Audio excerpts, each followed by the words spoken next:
Bem-vindos a mais uma aula. Sou o professor Euclides. O tema de hoje, a lição de hoje é o Evangelho de Mateus, o Evangelho sistemático por excelência, a maneira com que o Evangelho se escreve, se apresenta. Mas como a gente não faz teologia sem oração, rezemos. Que eu vos procure, invocando-vos, Senhor, e que vos invoque, crendo em vós, porque o vosso anúncio chegou para nós. Espírito Santo, iluminai-nos. Mãe do bom conselho, rogai por nós. Santo Agostinho, São Tomás de Aquino, São Bento, roguem por nós. Boa aula a todos. Então a lição é essa, o Evangelho sistemático por excelência. Os quatro evangelistas, cada um à sua maneira, busca ter um foco. O foco de Mateus é essa sistemática. A sistemática que é própria da maneira de pensar, uma maneira organizada, organizar os pensamentos, organizar a maneira de agir. Isso tudo para quê? Para que seja fácil de guardar o conhecimento. O conhecimento que para um judeu não é fácil de ser guardado através de livros. Hoje nós temos HDs, nós temos pendrives, nós temos vários tipos, maneiras. Hoje você abre um smartphone, está lá a Sagrada Escritura, a Bíblia, você tem, mas não era essa. Mas não só isso, a gente se engana que é simplesmente uma maneira para se decorar. Não, essa é uma das ferramentas que nós temos. Nós temos que lembrar que até mesmo a maneira com que Mateus escreve, ela tem um porquê. É um porquê que tem que ser explicado, porque só é claro a um judeu. É uma fineza que existe na maneira de Mateus escrever que deve ser tida sempre diante dos olhos. Ou seja, não somente o que está escrito está passando a mensagem do Evangelho de Mateus. Muitas vezes até a maneira com que aquilo está sendo escrito está dizendo algo implicitamente. Podemos dar um exemplo? Se nós pegarmos o Evangelho de São Mateus, nós vamos encontrar genealogia no capítulo 1. Por que genealogia está lá? Porque a genealogia, em todo o Antigo Testamento, é a marca da bênção. A genealogia, eram feitas as contagens, eram feitos os recenseamentos. Os recenseamentos eram para saber quantas pessoas existiam naquela tribo, Então, essa contagem, contar quantas pessoas existem, contar quantas gerações, saber a quantas gerações de pessoas estão sob a bênção. Então isso é muito bonito, porque o que nós vamos ver agora é que essa sistemática, ela também faz parte da mensagem. Quando nós lemos o Catecismo da Igreja Católica, uma coisa muito interessante é que, inclusive, as imagens que estão no Catecismo, elas fazem parte da catequese. Mateus é a mesma coisa. Inclusive, a maneira de escrever é uma catequese. Guardem isso é muito importante para entender Mateus. Até mesmo a maneira de escrever é um ensinamento. A maneira de organizar os textos é um ensinamento. Então, a sistemática do Evangelho é uma ordem concatenada. Esta ordem, ela é feita para ser expressão do quê? Expressão da própria ordem, da nova ordem que deve ser instaurada. A bagunça, o caos não deve existir mais. O caos deve ser suplantado, o caos deve ser superado. A Boa Nova traz novamente ao povo de Israel uma nova ordem. Talvez poucos professores deixam bem claro isso. Eu gostaria de deixar muito claro. A maneira de escrever de Mateus é uma maneira que por si só já apresenta ao povo uma nova ordem, uma nova maneira de ver as coisas. E isso já é uma catequese. A cronologia dos acontecimentos, como a maneira de pensar hebraica, ela não é tão importante como o porquê do acontecimento. É muito interessante isso. Isso é toda a herança do Antigo Testamento, em que existia o contar da história, mas mais importante que a história é o fato. E o fato que não importa se aconteceu 10 anos lá ou 10 anos aqui, não. Se aconteceu antes ou depois, importante é a mensagem que aquilo traz. Mais que o fato, é o porquê do fato e o encaixe desse fato na minha vida, na minha história. Isso que é importante. O evangelista buscou agrupar em sermões. Esses sermões, nós vamos ver logo mais, eles são muito propícios para a compreensão total dessa dinâmica da Boa Nova. Mateus apresenta 5 longos sermões. Então, a Carta Magna é apresentada como o sermão do capítulo 5 ou capítulo 7, o dito Sermão da Montanha, que é a Carta Magna. Já foi dito sobre esse texto que, se perdêssemos a Sagrada Escritura toda e tivéssemos capítulos 5, 6 e 7 do Evangelho de São Mateus, teríamos a essência da vida em Cristo, a essência da vida cristã como tem que ser. É um sermão que tem dentro de si toda a grande verdade da Boa Nova do Evangelho. Segundo sermão, o sermão dos missionários, o reino, o sermão do reino, que se encontra no capítulo 10. Nós encontramos no capítulo 10 esse sermão, no Evangelho de São Mateus, no capítulo 10, nós vamos encontrar estes dizeres. Jesus reuniu os 12 discípulos, conferiu-lhes o poder de expulsar os espíritos imundos e de curar todo o mal e toda a enfermidade. É o sermão do envio. É o sermão que nós lemos na lição 1 e na lição 2. É o sermão que vai falar qual é a verdadeira missão, a missão dos apóstolos, que são enviados de 2 em 2. Eles são enviados aos pares, eles são enviados com uma tarefa clara, bem definida. Eles têm um comandamento, eles têm um direcionamento, eles têm um projeto a desenvolver. Sermão das 7 parábolas do reino. As 7 parábolas do reino nós vamos encontrar no Evangelho de São Mateus, no capítulo 13. E as parábolas do reino são as seguintes.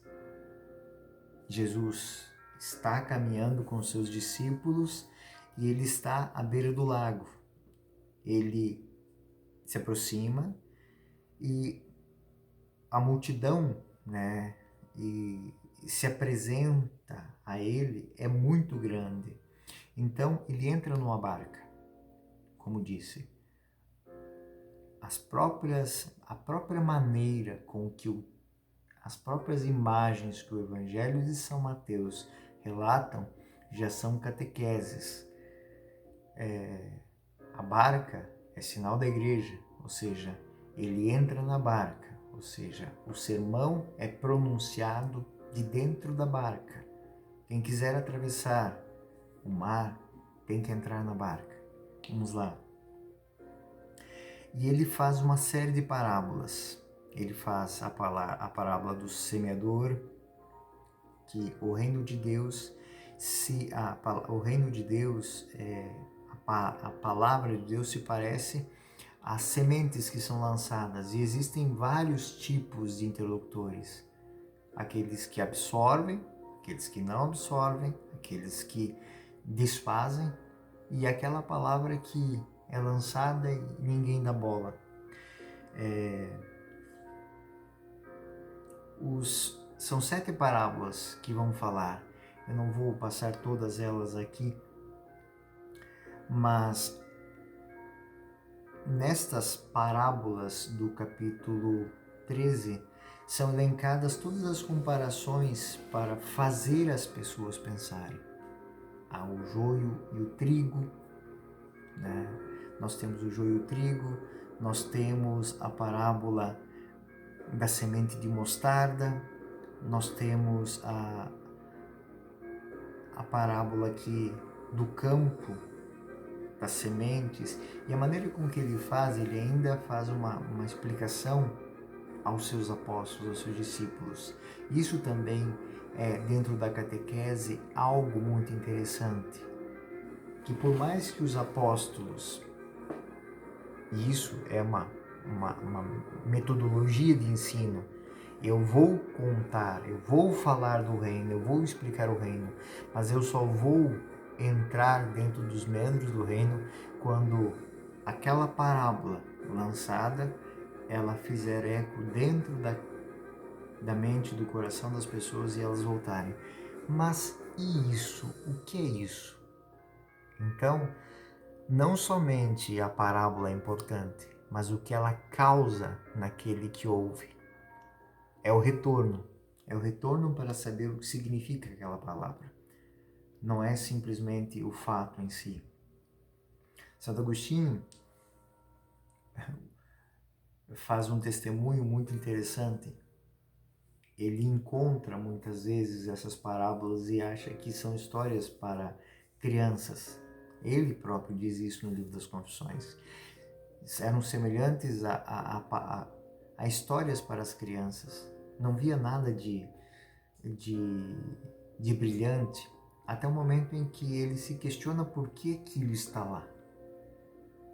Muitas vezes não é nem tão importante o que está escrito, mas o efeito que aquilo que está escrito causa em mim.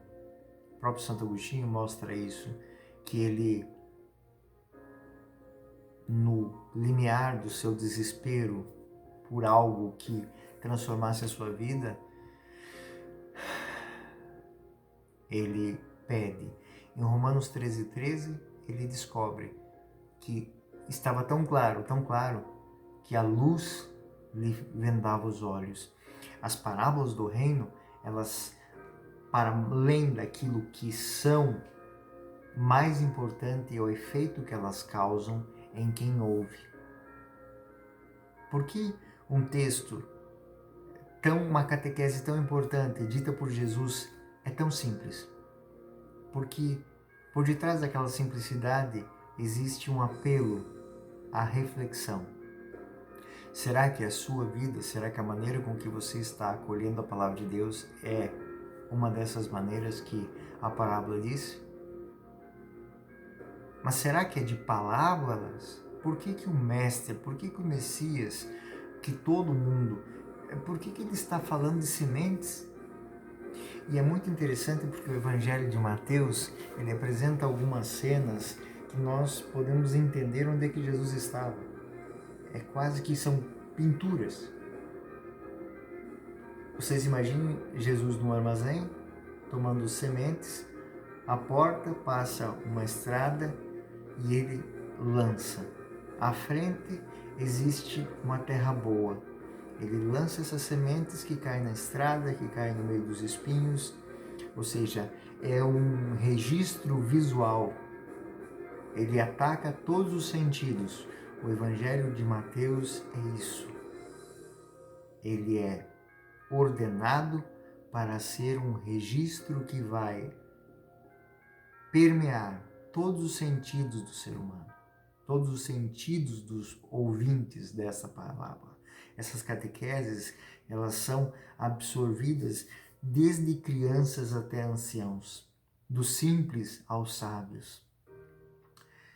E seguimos. O sermão comunitário, Mateus capítulo 18. Mateus capítulo 18, nós vamos encontrar o seguinte texto.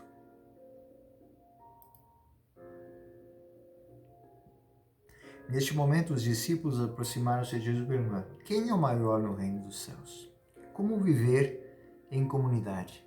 Como é que os cristãos convertidos, como é que os judeus convertidos, os cristãos, devem viver? Jesus chama uma criancinha e coloca no meio deles e diz: em verdade eu vos declaro, se não vos transformardes e vos tornardes como criancinhas, não entrareis no reino do céu. Ou seja, temos que aprender do zero. Temos que reaprender o reino, reaprender a nossa maneira. De tempos em tempos, a sociedade passa por quebras, são chamados, eu digo são chamados de Deus, a fazer exatamente o que esse texto do sermão comunitário quer que a gente faça, ou seja, que a gente deixe de lado tudo que a gente achou que sabia e tente entender tudo de novo, com tábua rasa. Ou seja, o que esse momento histórico está dizendo para a gente? O que a gente tem que aprender? O que a gente tem que reaprender? O que a gente tem que reentender? Ressignificar. O Evangelho, o capítulo 18 do Evangelho de São Mateus, parte desse ponto de vista. Nós temos que ser como crianças. Ou seja, aquele que for como uma criança, tiver a capacidade de aprender tudo do começo, esse será grande. Esse vai viver as boas práticas da vida cristã, que são aquele que se fizer humilde, como essa criança, deve ser o maior. A palavra humildade, ela é usada no Evangelho como ponto de partida. A palavra humildade vem de humus. Humus é aquilo que fica na terra e guarda todos os ingredientes necessários para que haja vida, para que a semente que caia germine e cresça. Santo Agostinho diz que 3 coisas são necessárias para ser santo: humildade, humildade, humildade. Humildade no pensar, no falar e no agir. Santo Agostinho diz que essa é a prerrogativa do santo, ser humilde. Ele está indo ao encontro do Evangelho de São Mateus, capítulo 18. Ou seja, a humildade para entender as relações humanas, para entender as situações humanas. Mas se alguém fizer um desses cair no pecado, creia em mim, é melhor que se ate ao pescoço, amode um moinho e seja lançado ao fundo do mar. O mar é o desconhecido, ou seja, ele não deve ser lembrado. Ou seja, é o ponto de partida, ser humilde e não escandalizar. E não ser pedra de tropeço para os outros. Aprenda do início e não escandalize aqueles que estão aprendendo contigo. Para os dias de hoje, que a gente está tão dentro de casa, né? Muita coisa que as pessoas não percebem que a gente faz, elas começam a olhar e perceber. Quantos filhos que há muito tempo não almoçam, não jantam com seus pais, agora estão almoçando, estão jantando, estão olhando que aquilo que eles aprendem lá no colégio, lá na escolinha, é tão diferente daquilo que o pai vive, a mãe vive no seu dia a dia em casa.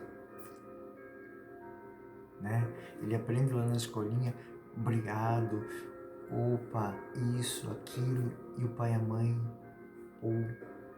é essa a dinâmica que o Evangelho traz. Só que dita judeus, dita aquelas pessoas simples. O outro sermão é o sermão da consumação, o sermão escatológico que nós vamos encontrar no Evangelho, no capítulo 24. Ele vai falar do quê? Ele vai falar, o sermão escatológico vai falar da consumação do tempo. Capítulo 24, 25, ele vai tratar dessas realidades. E ele vai falar dos últimos tempos, o que vai acontecer, o que está para acontecer, ou seja, na consumação dos tempos, como o mundo será, como nós vamos reconhecer o final do tempo, o fim dos tempos. Então, a parousia? Não somente. quando nós nos damos conta de que falamos de guerras, de rumores de guerra, atenção, que isso não vos perturbe, porque é preciso que isso aconteça, mas ainda não é o fim. Tudo que está acontecendo, tudo que vai acontecer, isso é próprio. Irá levantar-se uma nação contra outra, um reino contra outra, haverá fome, grandes desgraças em diversos lugares. Mas tudo isso é apenas o início das dores. Então sereis entregues a tormento, sereis mortos, por minha causa sereis objeto de ódio para tantas nações. Muitos sucumbirão, serão traídos mutuamente e mutuamente se odiarão. Irão levantar muitos falsos profetas. Então, o capítulo 24 seguintes são muito importantes para a gente fazer uma análise da nossa vida. Como é que a gente está tratando dela hoje, aqui, neste momento. Seguindo essa organização, então 5 sermões, então, nós vamos ter o quê? Os sermões, eles vão ser coroados com algumas, eu digo assim, são provas que estão no Evangelho. São testemunhos de Mateus, dos apóstolos, de que Jesus é o Messias. Então, ele faz atos próprios do Messias. Cura os leprosos, cura os estrangeiros, ele cura ele cura os impuros, aqueles que eram considerados pecadores. Ele cura aqueles que são estrangeiros, que estão fora da bênção. Ele cura a sogra de Pedro, ou seja, é uma mulher. A mulher não é algo importante. É importante, sim. E é muito interessante o que acontece logo após a cura de Pedro, da sogra de Pedro. Ela prontamente se coloca a servir. A tempestade é acalmada. O Messias tem poder sobre a natureza. Ele tem poder sobre a natureza e nós devemos confiar nele. Mas o que acontece é que muitas vezes nós perdemos a confiança em Deus e passamos a confiar o quê? No barco. Nós achamos que é o barco que nos salva. Não é o barco que nos salva. É quem está no barco conosco. Jesus está deitado, dormindo dentro do barco. Vocês estão com medo? Homens de pouca fé? E ele levanta a mão e a tempestade se acalma. A libertação dos possessos, ou seja, expulsar os demônios, é prova de que quando os demônios saem, Deus entra. E é interessante a frase.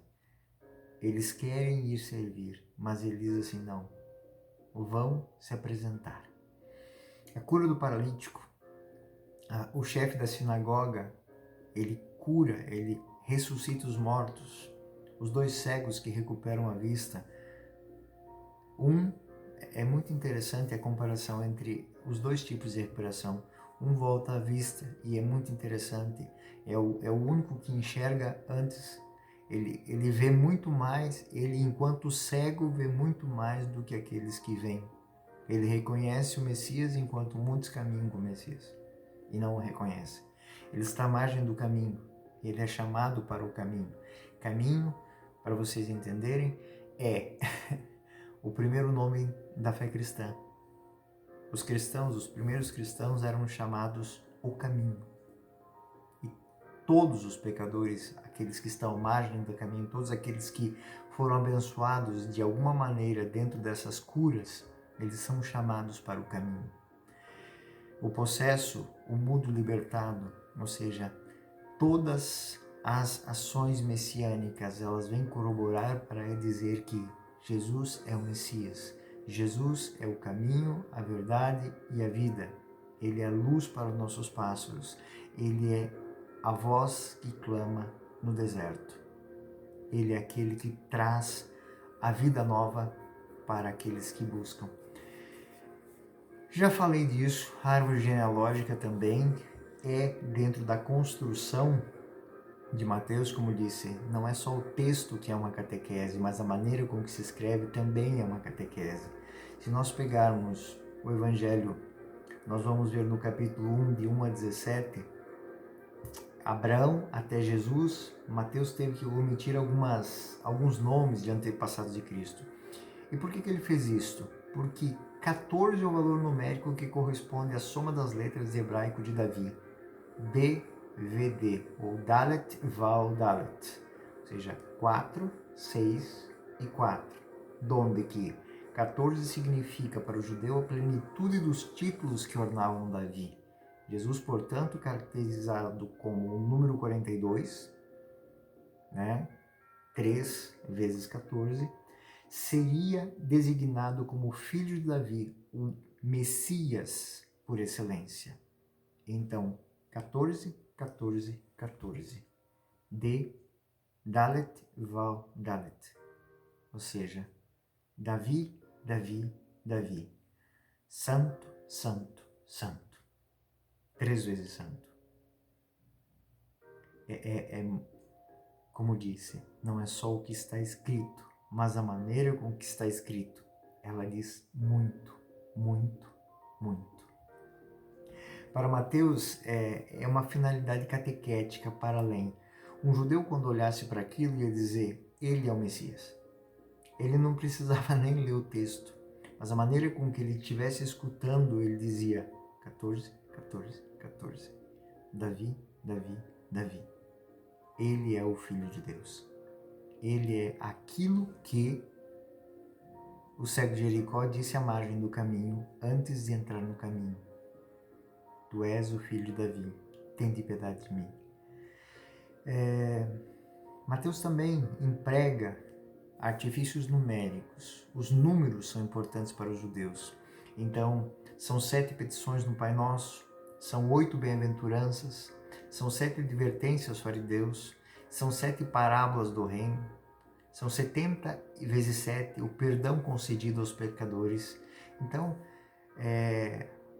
os números, eles têm um valor. O 7 é assim, a completude de tudo, né? O número 3 marca a estrutura de muitas passagens, né?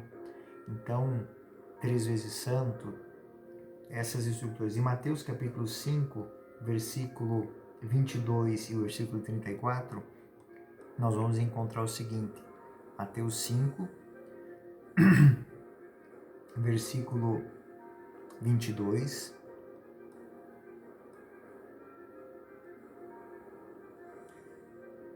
Mas eu vos digo, todo aquele que se irar contra seu irmão será castigado pelos juízes. Aquele que disser a seu irmão imbecil será castigado pelo grande conselho. Aquele que disser louco será condenado. Ou seja, ele está dizendo a mesma coisa 3 vezes. É uma estrutura que vai dizer o seguinte, isso não deve ser feito. Ou isso deve ser feito. Quando ele usa o 3, o mandamento, o objetivo de que aquilo deve ser feito, ou a proibição terminante daquela atitude. O versículo 34 diz o seguinte, só para a gente, já que estamos aqui. Eu, porém, vos digo, não jureis de modo algum, nem pelo céu, nem pelo trono, nem pela terra, nem pelos cabelos dos pés, nem por Jerusalém, que é a cidade do grande rei. Nem jurarás pela tua cabeça, porque não podes fazer um cabelo tornar-se branco ou negro. Dizei sim, sim, não, não. E tudo que passa além disso é maligno. Tendes ouvido o que foi dito, olho por olho, dente por dente? Eu, porém, vos digo, não resistais ao mal. Se alguém te ferir a face direita, oferece-lhe a outra. Se alguém te citar na justiça para tirar a túnica, cede-lhe também a capa. Se alguém vier tirar anda 1000, vai com ele 2000. Dá a quem te pede, e não te desvies daquele que quer pedir emprestado. Então, todas as vezes que ele diz, usando o número 3, faça, é para ser feito. Quando ele usa o 3 para não fazer, não deve ser terminantemente feito. Então são essas estruturas que nós vamos encontrar dentro de Mateus. Esse evangelho que é extremamente sistemático. E como disse, a sistemática do evangelho de Mateus é uma catequese dentro da catequese. Não é só a mensagem que está escrita, mas a maneira com que está escrita já diz algo. É extremamente profunda essa realidade. Bom, essa aula foi um pouquinho extensa, mas acredito que era necessária. Que o Senhor nos conceda todas as graças e bênçãos do céu para que possamos ter uma vida santa, que possamos ter uma história santa, que possamos honrar cada palavra que o Evangelho semeou no nosso coração. E como disse a parábola do bom semeador, que ela frutifique em nós 70, 30 e assim seja. Até a próxima.